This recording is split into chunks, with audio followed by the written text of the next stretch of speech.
So I've gone ahead to transfer my pattern panels on both the fabric and the lining. So I have the fabric here and also the lining here. So I did that for the front panel and the back panel. So while I was cutting out the back panel, I took away a 1/2 inch for zipper dart, which is to eliminate zipper bulge at the back. I forgot to mention that while you're taking your 1/2 inch away from here, you would need to replace it at the side, which is what I did here on the fabric, if you can see this. So once you take the 1/2 inch from here, you should be replacing it at the side. So you replace the 1/2 inch at the side and you connect it to the chest line. So I'm going to start off by modifying the back panel. I'll be taking away this 1 inch on both panels for the back, this seam allowance of 1 inch. So the reason being that I want the back and the front to be of the same length. So when you're sewing your bustier, after joining your front panels together, you will notice that the front panel will tend to be shorter than the back panel. So the back panel will be looking longer than the front panel. So now I will need to take away the 1 inch so that by the time I'm done sewing all the panels together, they will be of equal length. So after modifying the back, this is how it looks like now. The next thing I'm going to do now is to also modify the front, but I'm just going to modify the side panel. So for the front panel, after sewing your bustier, it tends to slant at the side, giving us an excess at the side. So I want to take care of that now on only the side panel and not on the center piece. So on the side here, I'll be going upwards by 1/2 inch or 3/4 of an inch and connect it back here. So I'm not going to make the connection get to this end so that I don't have a shortage, so I don't reduce the length of this point here. So I'm going in with 3/4 of an inch. Then I'm going to connect with a slant line all the way. So remember I said you wouldn't get to this end. So I'm not getting to this end so I don't shorten the length. So this is the slant I'll be cutting out. So now that I'm done with modifying the panels, I'm going to start off by padding the front panels. So to pad the front panel, I'll be making use of this visible interfacing, which is also called wadding. So this is a lightweight wadding. So I've gone ahead to fold my wadding into two this way. So this is the folded end and this is the center panel. I also went ahead to mark it, but you can also go ahead to also notch it, which is important. I also notched it here, but I just want the marking to show for the sake of the video. So this is where my wadding is going to stop, at the under bust. This way. So you place the wadding properly, or you place your fabric rather properly, and to cut out the neckline, because you don't want the neckline to be thick while sewing, you're going to step down by 1/2 of an inch or 1 inch after the neckline. So you're going to cut from here this way. So I'm going to trace out this way. So for this neckline, you could come about 1/2 inch this way. So this will serve also as a guide just to fold. So I'm going to fold using this and trace this out. So I'm going to remove this now so that I can cut out this marking.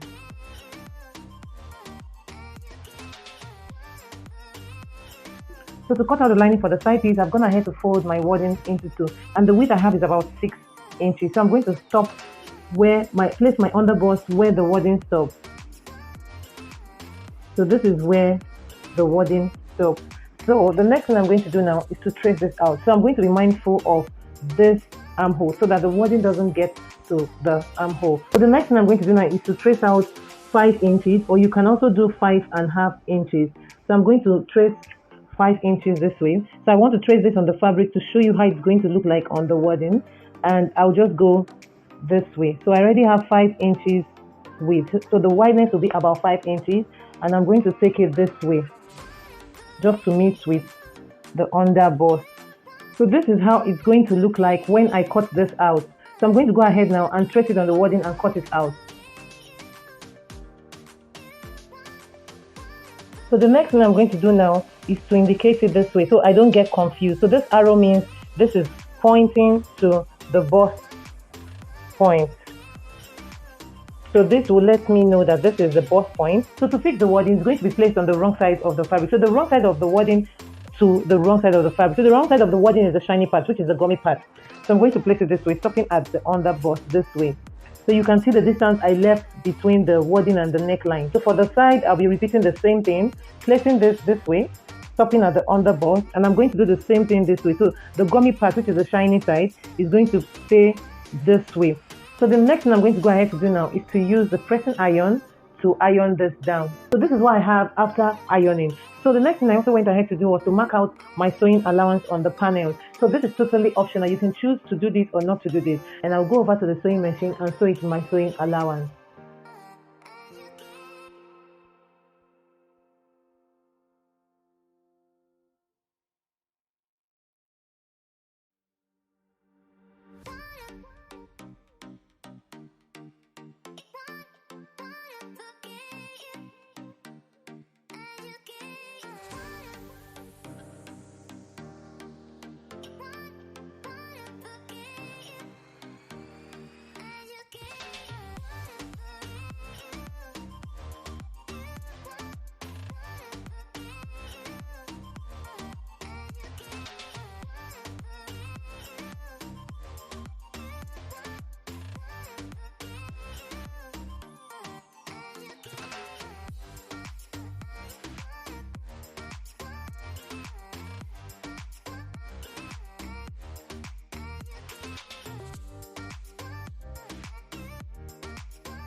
So after sewing, the next thing to do now is to go ahead and iron both the Ankara panels and also the lining panels. So before I do that on the front panel, I'm going to go ahead and take it this way from the wrong side. So I'm going to notch this all through. I'll be notching this all through and I'll show you how I iron it.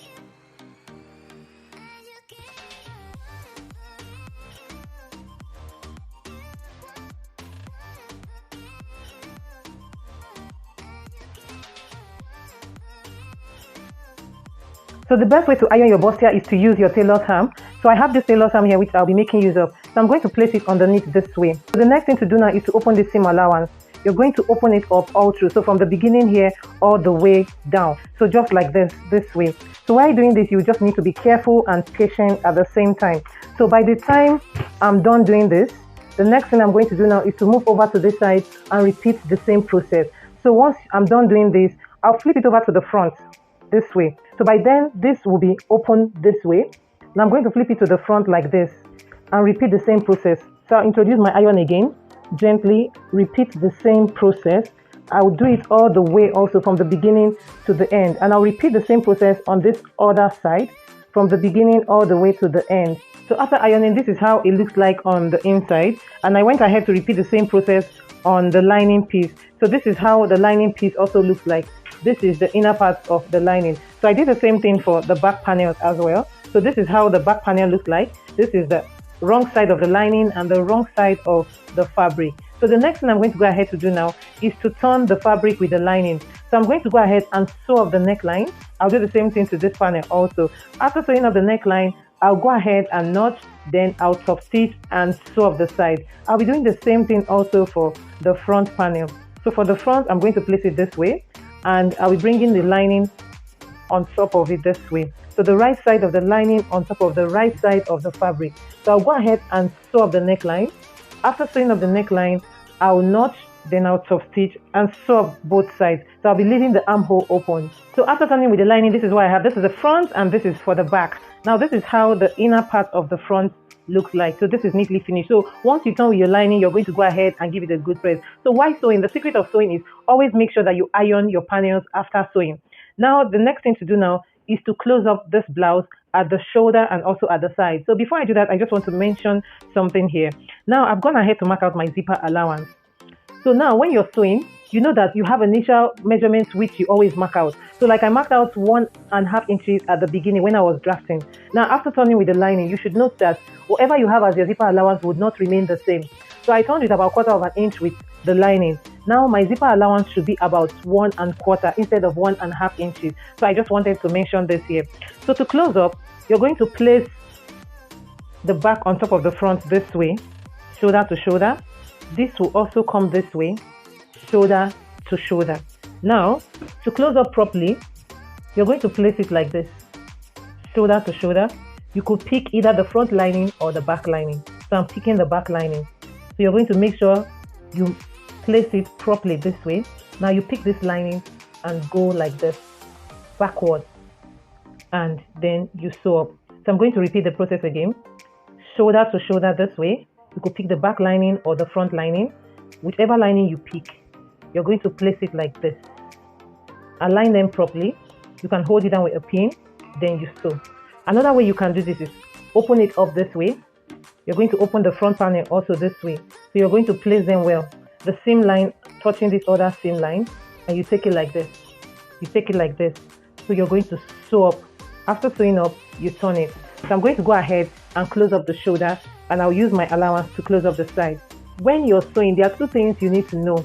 You need to know that you're going to iron for a perfect finishing, and also you need to trim for a perfect finishing. So if you remember at the beginning of the video, I modified the front and I also modified the back. So I modified the front so that after sewing, the front and the back will be of equal length. Sometimes even after modifying, you will still need to trim. So you can modify with 1 inch or 3/4 inch like I did, but you still need to trim to get that perfect finishing because you might still have some things shooting out. When you're sewing a bustier, it's expected to have this excess here at the side. So this is because of the bustier. So it's expected that the back will tend to be wider than the front panel. Sometimes it could be like up to 1 inch.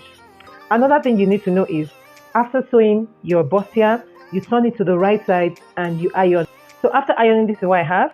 and I ended up having a little excess of about 1/4 inch here. So this is fine. Like I earlier mentioned, you would need to do some trimming. The next thing also to notice is that you might have some excess coming out here due to the closure. So coming out from the side after closing up your panels together. So you just need to trim this out. So this is not an issue. You might also notice on the other side. Another thing to note is the armhole for the front and the back were cut differently. So they're not expected to be the same thing. Also, after sewing, because of the joining and all that, you tend to have short of the desired measurement at the armhole. So I'm going to measure what I have. I have about 8¼ inches here. So the desired armhole measurement I want to work with is between 9 and 9¼ So when you do that, you measure the side and you measure the side. Sometimes they tend to be the same thing, or one will be slightly bigger than the other. So what you're just going to go ahead and do is to trim out the armhole to the desired measurements you want to work with. So guys, we've come to the end of this tutorial. I hope this video was very helpful. Please like, share and subscribe.